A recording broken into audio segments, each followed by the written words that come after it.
It's time for the top 10 wide receivers in the NFL right now.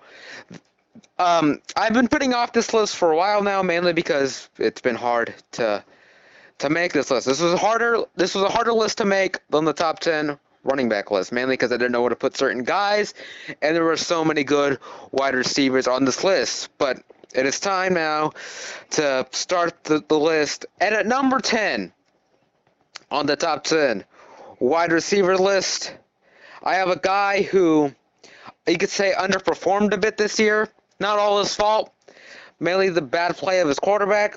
I have DeAndre Hopkins. Now, Hopkins didn't have a terrible year. He still had a decent year, just wasn't the best year, that he's had comparing it to other years. One of the problems was, Brock Osweiler did not, play to that $72 million contract he got, But I think that this next year is going to be a year for DeAndre Hopkins to bounce back. I think he still is a top 10 receiver, you know. He deserves that recognition. He'd be higher if he would have had a great year this year, but he just didn't have that year, so I think 10's a good spot for him right now. Now at number 9, I have Julian Edelman. Julian Edelman is a great receiver. He's a great receiver, in a Patriots offense where one day you could be, the greatest thing in the world and the next day you're not, Edelman shows that, he is a great receiver and he could do a lot for the Patriots. He deserves to be named a top 10 receiver. Like I said, it was hard to make this list. I didn't know where to put certain guys. He was a guy where I didn't know where to put him. I think 9's a good spot for him. He could move up eventually. Who knows? So now at number 8, I have a guy who just coming off an injury, and it is Jordy Nelson.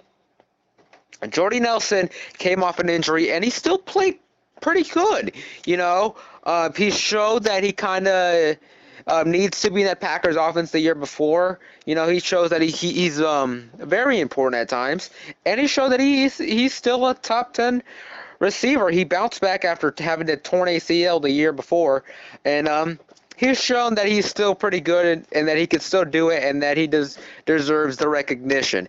And that's why I think he deserves to be in this list. I think 8's a good spot for him. Another guy who can move up on this list, and I think eventually will. Now at number 7, I have a guy who was recently traded this offseason, and Brandon Cooks. Now, Brandon Cooks was traded to go be in that new Patriots offense, and it's not new offense, but he's on a new team now. And with the Saints, he was great. He was a great weapon for Drew Brees. He is fast. He has great hands. He's a great receiver overall. I think 7 is a good spot for him. He could do a lot for that Patriots offense and for Tom Brady. Like I said, 8's a good spot. 7's a good spot. This guy can move up on this list. Now at number 6, I have another great receiver in Mike Evans. Mike Evans is a great big receiver. He's a big target. He's a big weapon. The guy can make these great catches. Catches in traffic. He's great for Jameis Winston, and that Buccaneers team. He's a great receiver. Deserves to be called the top 10 receiver, and I think 6 is a good spot for him. I think that this another guy who can move up on the list eventually down the line. This guy is only going to get better, especially with the Buccaneers improving themselves. So now at number 5, I have T.Y. Hilton. T.Y. Hilton deserves to be called a top 5 receiver. I guess you could say he, probably hasn't played the best, mainly because he hasn't had mainly because of that Colts offensive line. Another guy who's affected by the Colts offensive line, it's not just the quarterback, it's also the weapons around Andrew Luck who struggle. T.Y. Hilton is a great receiver. He deserves to be named a top 5 receiver, a guy who can move up on this list. I was tempted to put him at 4. I didn't do it. Maybe next time around I will. But the guy who's at number 4, I think is kind of overrated. But I put him at 4, Odell Beckham. Like I said, I think Odell Beckham's overrated. And if I were to redo this list now, I probably would put him at 5. Odell's a good receiver, not top three. Like I said, I find him a bit overrated. I don't know what it is. I just find him a bit overrated. I think he is a good wide receiver, but not a top three wide receiver. A guy who, if he plays better, he will move up.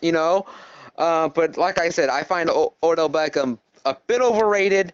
I don't know what it is. Maybe it's that one-handed catch that he, and now all of a sudden now he wants to do that all the time. But anyway, at number 3, I have AJ Green.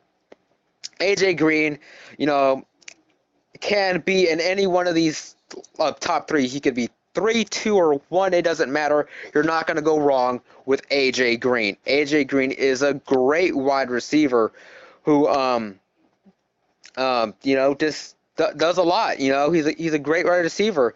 He's a great weapon for Andy Dalton, and he's just a great receiver in general. Like I said, I think he's a guy who can move up on this list and can be anywhere in the top 3. He could be at number 3, number 2, and number 1. It doesn't matter. He is a great receiver. Now at number 2, I could go another guy who could go anywhere on this list, Julio Jones. This guy could be. I was tempted to put him at number 1, but I'm pretty sure we all know who's at number 1 now. Julio Jones is a great receiver, a great weapon for Matt Ryan. Julio Jones is a great receiver, and he's only going to get better. He could eventually dethrone the guy who's at number 1. I think he could eventually do it, even though I think the guy at number 1 has a tight grip of that spot right now. But Julio Jones is eventually going to maybe beat him out for that spot. Julio Jones, top 10 wide receiver, top 2 wide receiver. Now it's time for my honorable mentions. Now, my list of honorable mentions is pretty long. I only included 2 guys on the screen, but I have my list up top of honorable mentions. Des Bryant, injuries has held him back a bit, not on my top 10. Allen Robinson had a bit of a lackluster season this year. Alshon Jeffrey, great receiver. Brandon Marshall, great receiver. Larry Fitzgerald, one of the greatest receivers of all time, who deserves to be called a top 10 receiver. Keenan Allen, injuries. Sammy Watkins, injuries. These guys are all great receivers who are all in my honorable mentions, but are just didn't make that top 10. I think eventually, a guy like Keenan Allen and Sammy Watkins can sneak into the top 10. Allen Robinson can sneak. All these guys can sneak into the top 10 next year, maybe. But this year, there was just that one reason why they weren't in that top spot. So that's basically the honorable mention part. The all great receivers, like I said, Larry Fitzgerald, one of the greatest receivers of all time, just not the top 10 receiver. Now, at number 1, like I said, this guy could be 3, 2, or 1. It doesn't matter. He's a top 3 receiver, and in my opinion, has a pretty tight grip on that number 1 receiver spot. Is Antonio Brown. Antonio Brown is a great receiver. He's probably the best receiver. He's the best receiver on this list. He's the best receiver in all the NFL. This guy, does a lot for the Steelers. He's the number 1 receiver. 2, he returns kicks.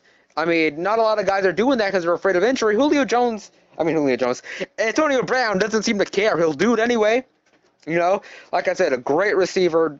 He's the number 1 receiver on this list. And finally, the top 10 receiver list is done. I finally figured out who's